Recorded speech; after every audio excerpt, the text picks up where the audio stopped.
Find the right one.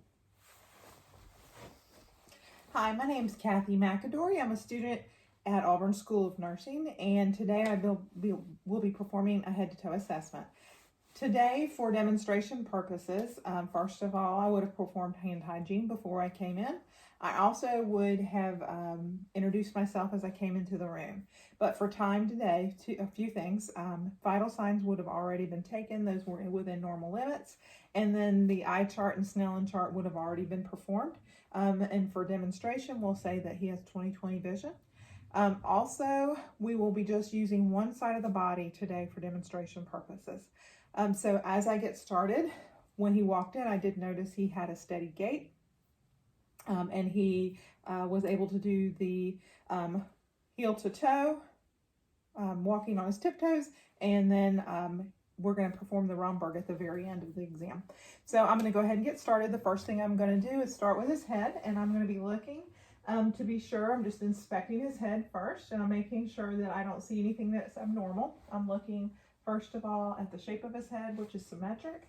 I'm also noticing that his hair is evenly distributed. And then what I'm going to do now is I'm going to be palpating his head. I'm palpating for any masses, any tenderness. I'm also checking for infestation, which there is none. And right now everything is normal. What I'm going to do at this point is I'm going to ask you to look up at me, okay? And I'm going to palpate your sinuses. Maxillary, any tenderness? No. All right. Frontal, any tenderness? No. Wonderful. All right, now I'm going to look at your eyes, and what I'm going to see is, first of all, I see that the hair is evenly distributed in his eyebrows and his eyelashes. His eyelids open and close properly. His lacrimal duct is intact. His conjunctiva is pink, and his sclera is white. His irises are round. His pupils, I would say, are about a 3 millimeter, which is a normal finding. And then I'm also seeing that his cornea has, there's no issues with his cornea. And at this point, I'd like to go ahead and grab my ophthalmoscope, and I'm going to be checking for the red light reflex. I'm going to be looking for his optic disc, for the fundus. Also, I'm going to be looking to see if the vessels are intact, if the vessels are narrowed, or if there's any hemorrhages.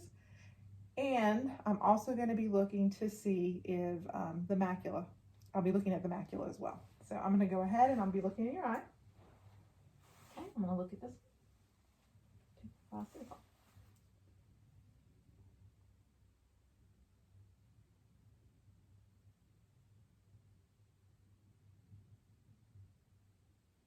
Okay, I'm sorry. He is positive for the red light reflex. I was able to visualize the optic nerve, and there is no narrowing or hemorrhages of the eye. Also, what I'd like to do is, I'd like for you to do the opposite hand that I do over your eye, and I want you to tell me when you see my hand, okay? So I'm going to cover up my left eye, you cover up your right. You tell me when you see my hand. Yes. Okay? Yeah. Okay, same on the other side. No. Yeah. All right, his peripheral vision is intact. Okay, now I'd like to go ahead and take my otoscope and look at your ears.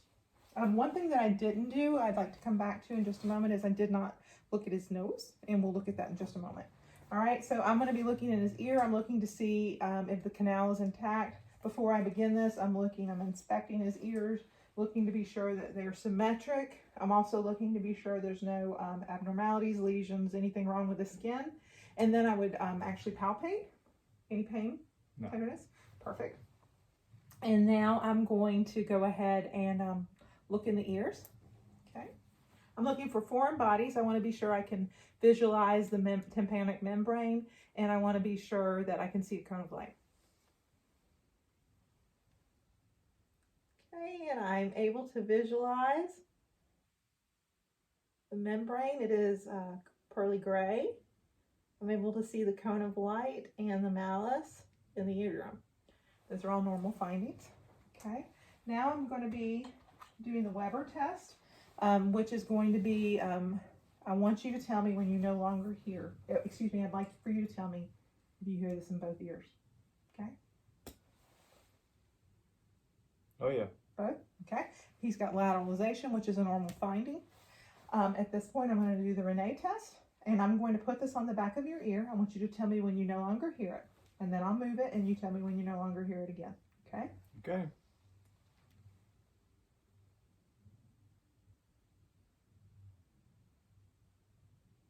Okay.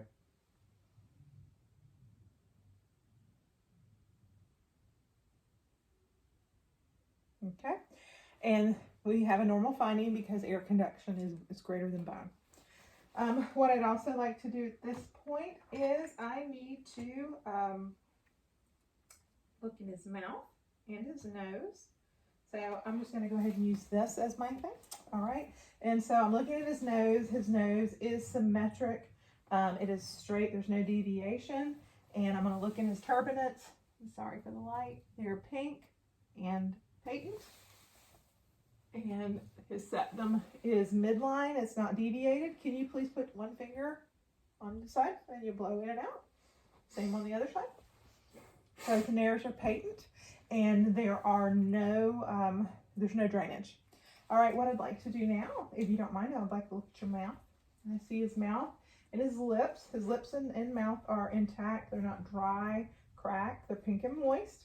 And if you could open your mouth for me and say ah.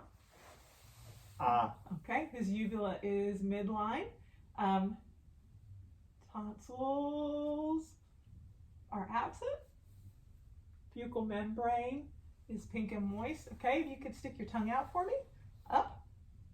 All right, and his tongue is moist. Of course, I would want to check to be sure there was no lesions. And I'm going to look at his gums. His gums are pink and intact, and he has great dentation with very few fillings. All right, what I'd like to do now is I'm going to go ahead and palpate some lymph nodes. So first I'm going to do is preauricular, postauricular, occipital, tonsillar, maxillary, mandible, anterior cervical, post cervical, and then the supraclavicular, and none of those are palpable. What I'd like to do now is I'm going to check your cranial nerves. I would like for you to close your eyes, okay, and I'd like you to tell me what you smell. Okay, I'm testing cranial nerve number 1. It's a medicine stuff you put on your achy muscles. Okay, menthol, and yes, the cranial nerve number 1 is intact. Cranial nerve number 2 was tested when we checked for visual acuity with the Snellen chart. Cranial nerve 3, 4, and 6. What I'd like to do with this, let me grab this. 3 mainly would be for me to check your, to be sure your pupils are equal. Okay, I'm sorry, you open your eyes. All right, and they are equal, reactive to light, and if you'll follow my finger, all right, and it converges, so it actually accommodates as well. I also would like to get you to follow my light, okay?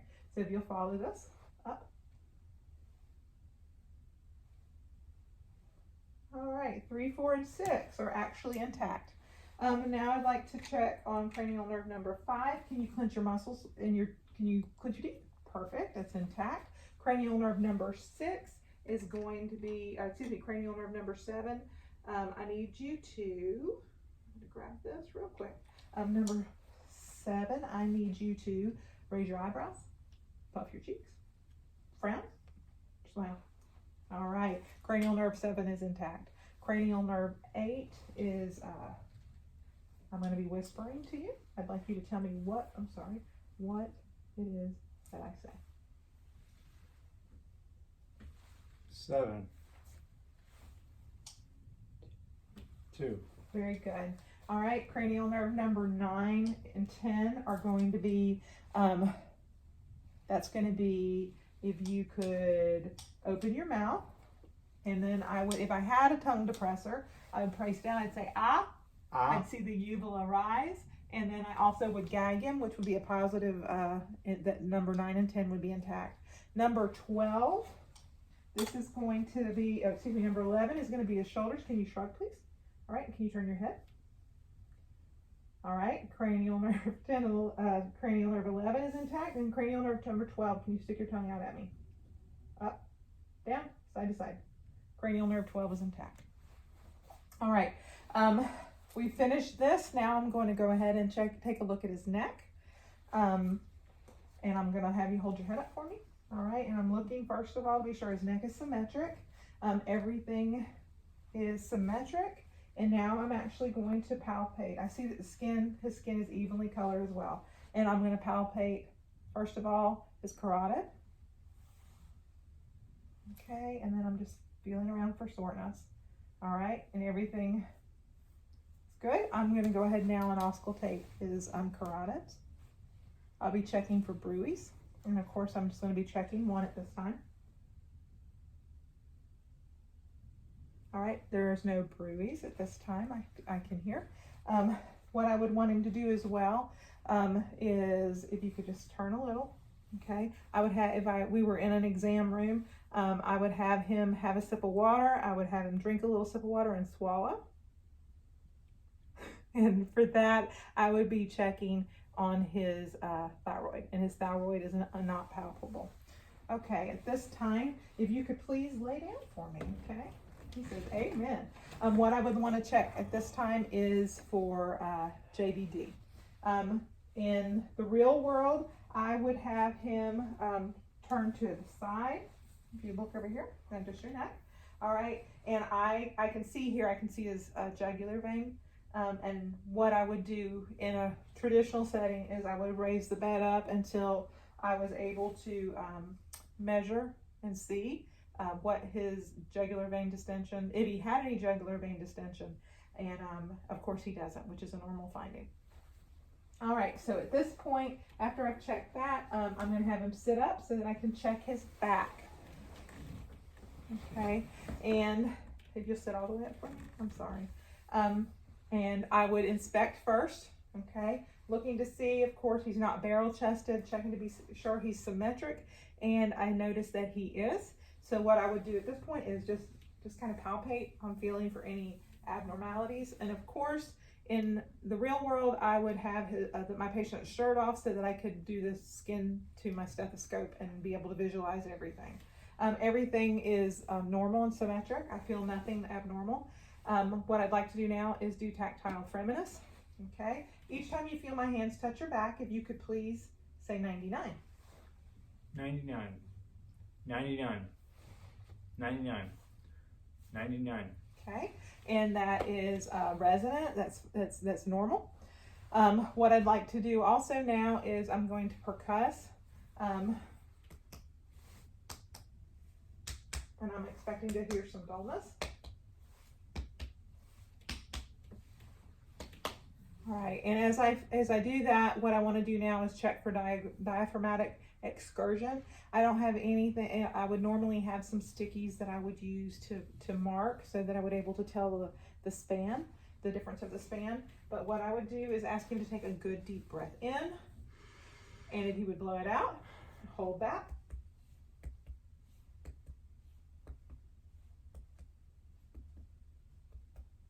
Okay, I found this fine. I would mark this here, and then I would have you go ahead, breathe. Take a couple good deep breaths for me. And then I need you to take a good deep breath in and hold it. Did you hold it before?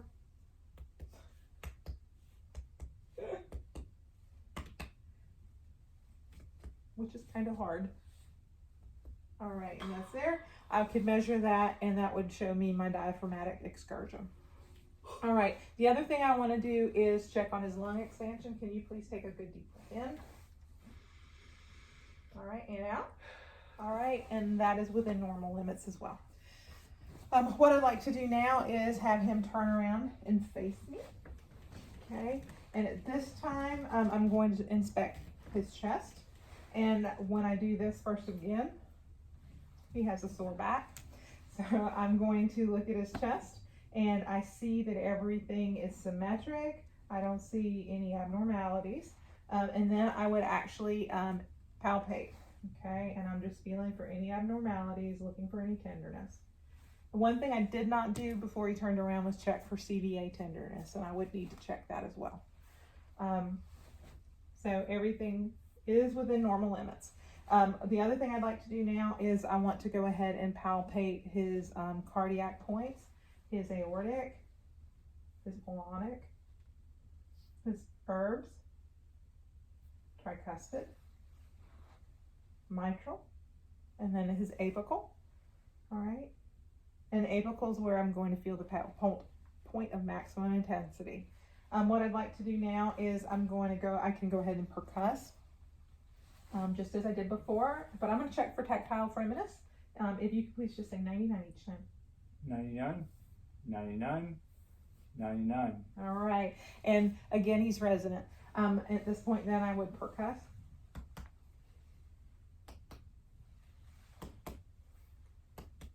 And again, I'm expecting to hear dullness, okay? I'd like to go ahead now and auscultate his breath sounds. And then I'll listen to his cardiac points as well. Okay, each time you feel me, you'll just take a good deep breath.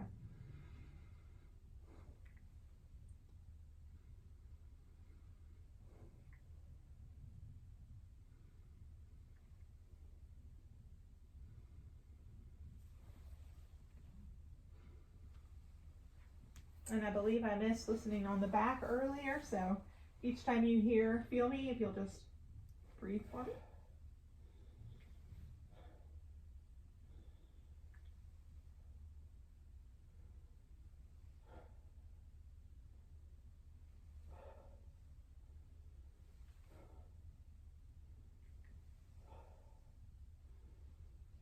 Okay, and all lung fields are clear. There's no expiratory wheezing or any lung sounds, any extra lung sounds.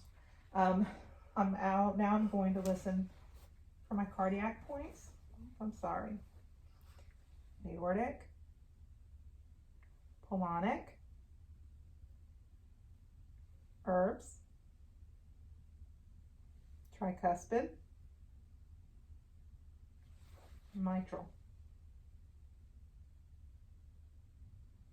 Okay, now I'm going to listen with my bell as well.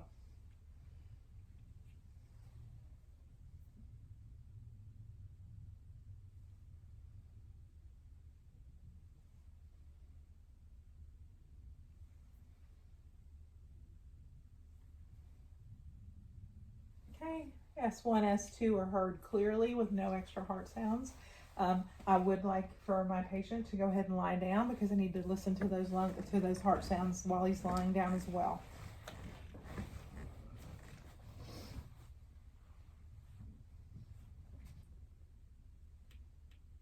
Aortic, pulmonic, herbs,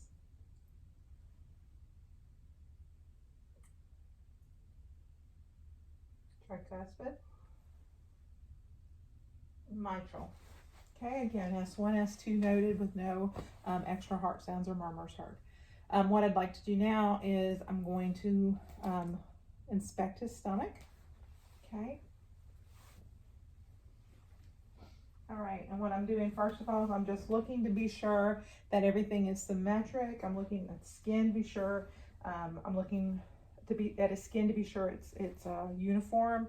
There's no bulges, discolorations, and I don't see any of that.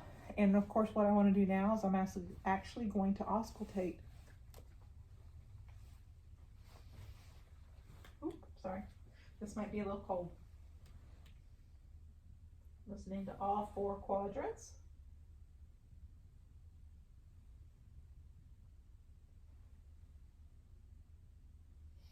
Vowel sounds are present, and while I'm here, I'm going to go ahead and listen to see if I hear any bruits. I'm going to be listening to the aortic, the renal, the iliac, and of course the femoral if I were going to do a full assessment, but I'll be listening now.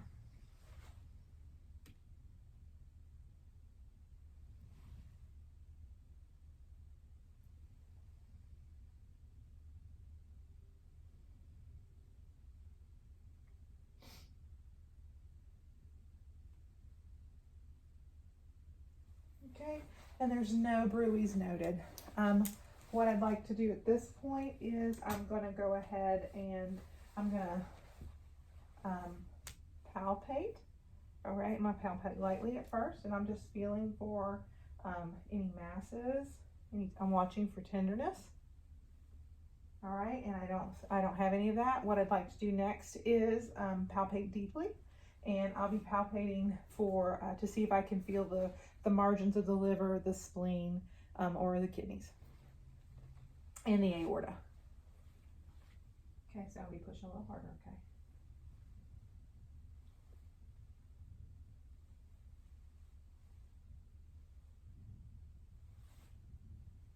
Okay, and none of those are palpable. And what I'd like to do now is percuss. I'm going to percuss, and I'm going to be listening for timpani and resonance. And then I'm also going to be listening for some dullness so that I would be able to mark the liver span.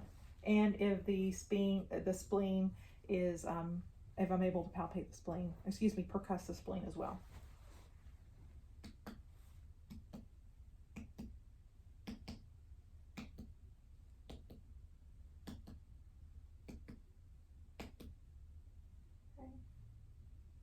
All right, his liver span is, I would of course measure, and his liver is not, I'm not able to palpate that as well. Spleen would be found over here to this side.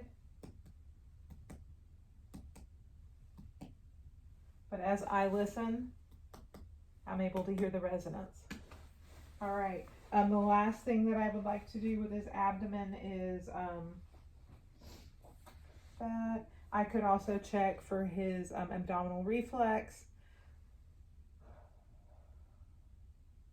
Okay, what I want to do now is I'm going to go ahead and have you sit up for me, if you don't mind. And I'm going to be inspecting your arms. Could you come this way with me?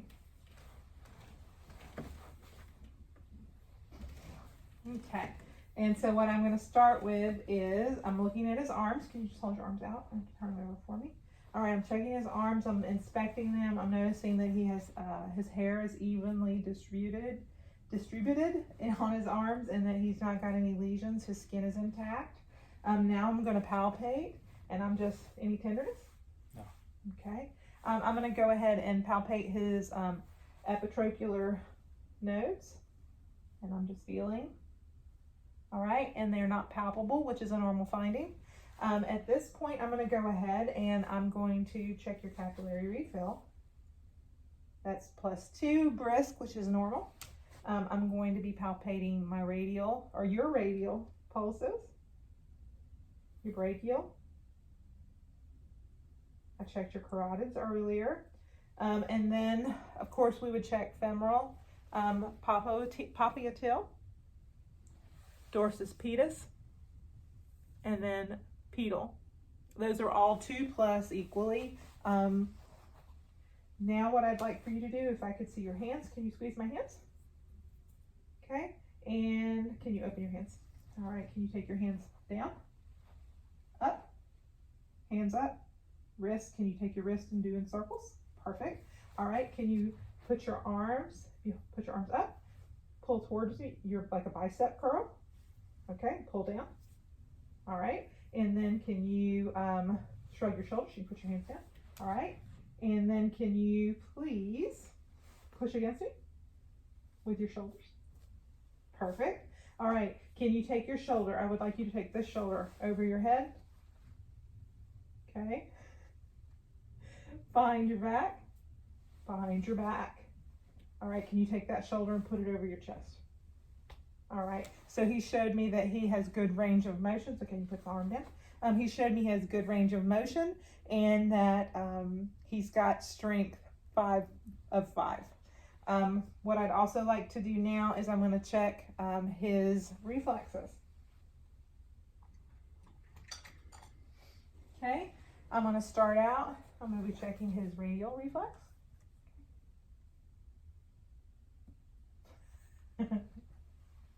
I'm going to come over here. I'm going to do it on this side. I'm going to check his, just relax, okay? I'm going to check his brachial. Okay, and then I'm going to get you to hold your arm down like this, okay? And I'm going to check sorry. That's intact. I'm going to check his patellar. Might be a little hard for you to see, but I'm going to check his patellar. All right. And then, of course, I would check his Achilles, which we really can't see. You got to relax that foot.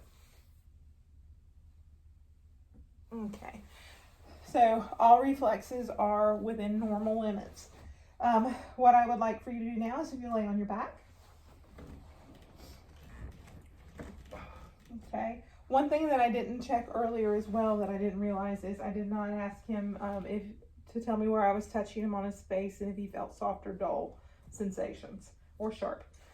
What I'm going to do now is I'm inspecting his legs. I'm going to be looking at his hips, his knees, his ankles, and his feet. What I see first of all is he's symmetric. Both of his legs are equal length. He does have hair on his legs, which is equally distributed. If you could straighten your legs out for me, what I would do at this point is I would go ahead and palpate. So palpate his hips. Any tenderness? Okay. Can you lift this leg straight up? All right. Can you put that down? Can you cross this leg over this leg? Okay. And then put your leg down and then straight out towards me. Perfect. All right. That's he's got good range of motion. Knee. Can you please lift your knee up? Pull towards your chest. All right. And straighten it back out. All right. Good range of motion with his knee. Straighten your leg for me. All right. What I would have him do is pull your foot, push like you're gasp. Awesome. All right. And then pull towards me. All right. He's got good strength. And can you take your ankles and kind of, there you go. He's got good range of motion. What I would do also at this time is I would check capillary refill. And of course that's 2+. And then I would do Babinski's. And that is negative, which is a normal finding. What I'd have you do for me now, please, if you could stand up. Let's do the Romberg test. All right. And what that is, if you'll turn, you can look at me either way. Okay. And I need you to close your eyes, hands out. All right. And I'm watching to see if he drifts. And he does not, which is a normal finding. That's all right. If you put your arms down. Okay. Have a seat for me. All right. This is going to complete my head to toe assessment. Let me be sure that I've covered everything that was needed. We did the Renee, we did the Weber. Yeah. So that's going to complete my head to toe assessment. Thank you for your time and have a good night.